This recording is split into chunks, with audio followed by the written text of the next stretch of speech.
અને તમને બી મને કેર છે કે ઈ આંદોલન એકે દનેરો છે નહીં, એક દનેથી ભાગ્યા છે ને મારા ભાઈઓ ભાવનાર ભરેમ ચાલ્યા છે નહીં. કોરમાટી યાડી બેન જે આપણે ડાઈસાણી યાડી બાપ येते आशीर्वाद देतो आपण पगू पडतो आणि आशीर्वाद दिने ते काय आशीर्वाद दिने ते ताळो शिळो करेस करण आशीर्वाद दिने ते आपले ना ताळो शिळो करण चालू लागिय कहा रिसेम जर आवगे ताळो फडफड करायचं आणि ताळो फडफड किदेन रिसेम काय करना के आपलो भी फलो हेळो छेनी आंगेरो भी फलो हेळो छेनी आंगेवाळा भी फलो हेळो छेनी कारण ही ताळो शिळो रखाडन शांतता ती जोश आणि होश यारो समन्वय रखाडन आपले नाही लांब चालेल छ. तुम्हाला सगळ्यांना मी सांगू इच्छितो मराठा समाजाला आरक्षण मिळण्यासाठी जर 5 ते 6 वर्ष लागत असतील तर आपल्याला किती वेळ लागणार आहे याच्यासाठी आपली शक्ती आपली ऊर्जा आपल्याला जपून वापरायची आहे. आणि जोपर्यंत आम्हाला आदिवासी एसटीचं आरक्षण मिळणार नाही तोपर्यंत ही शक्ती आपल्याला कामी लावायची लक्षात ठेवा. म्हणून उतावळपणा करायचा नाही. कोणी आपल्या विरोधात काही बोलत असेल तर त्यांना उत्तर देण्याच्या भानगडीत पडू नको. पण आज या गोरपीठावरून आज या वसंत नगरीवरून एका आमदाराला मला उत्तर या ठिकाणी द्यायचं आहे.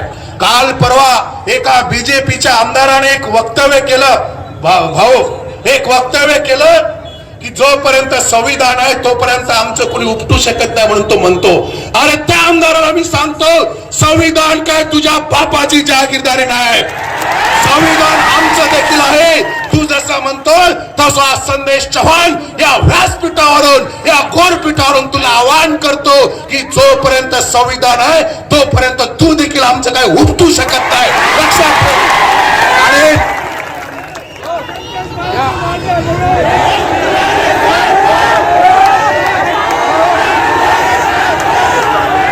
हा पोलिसांनी खूप चांगली मदत केली त्यांना मी धन्यवाद देतो. परंतु हा जो काही आमदार आहे हा बीजेपी मधला आमदार आहे, हा शासनामधला आमदार आहे. आणि म्हणून या बीजेपी शासनाला मी सांगू इच्छितो की तुमचा हा आमदार तुमच्या इशाऱ्यावर तर बोलत नाही ना. जर हा आमदार तुमच्या इशाऱ्यावर बोलत असेल तर या तमाम महाराष्ट्रातील गोरबंजाराला मी सांगू इच्छितो की सरकार आपल्यामध्ये जातीय तेढ निर्माण करण्याचं काम करत आहे. यांना देखील वेळ पडली तर धडा शिकवण्याचं काम आपल्याला करावं लागेल. आणि म्हणून या बीजेपी शासनातील या आमदाराच्या वतीने या आमदारासाठी मी सांगतो की त्यांनी जे वक्तव्य केलं त्याची जाहीर माफी त्यांनी मागावी. अन्यथा समाज जर पेटला तर तू काय उपटतो आम्ही तुमची उपटून टाकू लक्षात ठेव. म्हणून मला सांगायचंय हा समाज शांतप्रिय आहे, जीवाला जीव देणारा आहे, एखाद्यासाठी जीव द्यायला तयार आहे. पण जर कोणी आमच्या जीवावर उठत असेल तर त्याचा जीव घेतल्याशिवाय देखील हा समाज राहणार नाही. आमच्या शांततेची अंतिम तुम्ही वेळ बघू नका. म्हणून मला सांगायचंय माझ्या बंधूंना आणि भगिनींनो आपण शांतता ठेवायची आहे. वेळ आली तर सगळ्या प्रकारे आपण उत्तर देऊ. पण विशेष करून तरुण मुलाला मला सांगायचं आहे की तुम्ही जरा शांततेने सगळ्या गोष्टी करायच्या आहेत. आणि म्हणून माझ्या बंधूंना आणि भगिनींनो हे आपलं संविधानिक हक्क अधिकार आहे. आपण कुणाला भीक मागत नाहीये, आपण आपल्या हक्काचं मागतोय. आपला हक्क अधिकार आहे. संविधान सगळ्यासाठी आहे आणि संविधानाच्या आधारावरती डॉक्टर बाबासाहेबांनी जे संविधान रचलं त्याच्या आधारावरती आम्ही देखील त्याच जोमाने त्याच ताकदीने त्याच अधिकाराने या शासनाला आमची मागणी मागत आहे. कुणावर आम्हाला उपकार करायचे नाही, कुणाचे आमच्यावर उपकार करून घ्यायचे नाहीये, पण आमच्या हक्काचं आम्हाला मिळालं पाहिजे हे आमचं मागणं आहे. माझ्या बंधूंना आणि भगिनींनो अनेक लोक विचारतात की तुमच्याकडे काय आधार आहे की ज्याच्या आधारावरती तुम्ही एसटी आरक्षण मागताय.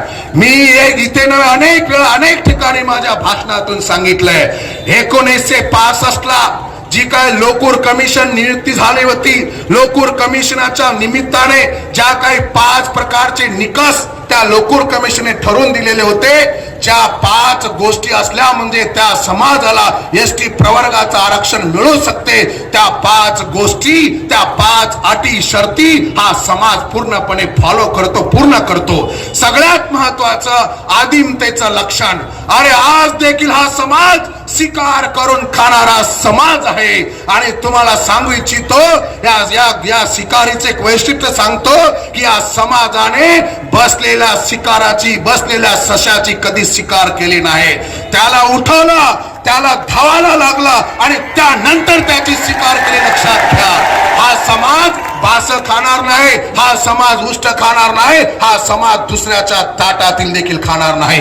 मोर्चामध्ये एखाद्या अनुचित प्रकार घडत असेल तर पोलीस प्रशासनाला त्वरित कळवा. पोलीस प्रशासन आपले सहकारी आहेत, त्यांना त्यांच्या ड्युटीत सहकार्य करा. सदर मोर्चा कॅमेरा, व्हिडिओ कॅमेरा, ड्रोनच्या निगराणीमध्ये आहे याची नोंद घ्या. मोर्चामध्ये चालताना एखाद्या व्यक्तीची तब्येत बिघडल्यास जवळच्या दवाखान्यात घेऊन जा. शिवलाल महाराज की, वसंतराव नाईक की, रामराव बापू की, नाईक काशीनाथ की. मोर्चामध्ये शांतता आणि शिस्तता पाळा. मोर्चामध्ये मोबाईल, पाकिट, सोने सांभाळून चला. मोर्चामध्ये गालबोट लागेल असा कोणताही कृत्य करू नका. मोर्चामध्ये चारही बाजूला नजर ठेवा.